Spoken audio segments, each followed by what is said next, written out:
Сәлеметсіздер ме балалар? Қазақ тілі 7-8 сабақ.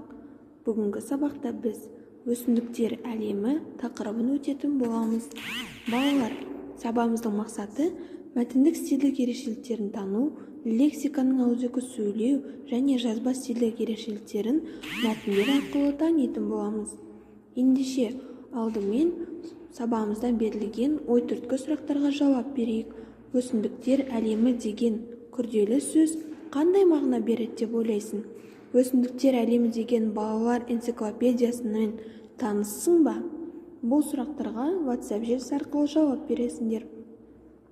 Балалар, өсімдіктер әлемі бойынша біздің Қазақстанда қызыл кітапқа енген өсімдіктер түрлері өте көп. Олар қызыл қызғалдақтар, сары бәйшешектер, күлгін түсті гүлдер.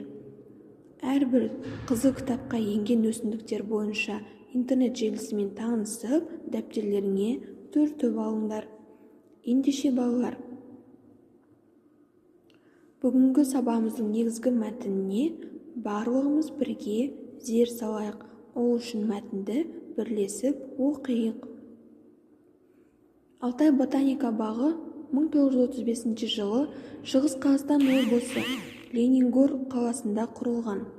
Ауданы 176 гектар, теңіз деңгейінен 760-860 метр биіктікте тау етегінде орналасқан. Оның 50 гектардан астам жері табиғи қорық ретінде сақталған. Ондағы өсімдіктердің 4000-ға жуық түрінің 2000-і жергілікті флораға жатады. Соның ішінде ағаш пен бұталардың 570-тен астам түрі, қылқан жапырақтылардың 47, раушан гүлділердің 90, зеректің 17, ал жеміс-жидек өсімдіктерінің 10-ға жуық, гүлді және дәрі-дәрмек өсімдіктерінің 10.000-нан астам түрі өседі. Алтай ботаника бағы өндірістік орталықтарды көгалдандыру үшін ағаш бұталардың 100-ден астам түрін, жеміс-жидек өсімдіктердің 10-даған сортын, малға жем-шөптік өсімдіктің 25 түрін, бал шырынды өсімдіктің 34 түрін халық шаруашылығына пайдалануға енгізді.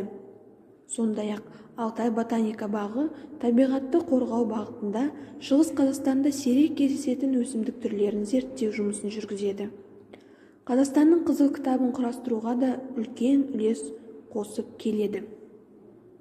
Бұл мәтін Қазақстан ғылымы кітабынан алынған екен. Ендеше балалар, сендермен біз айтылым бойынша тапсырмаларды орындайық. Бірінші тапсырма.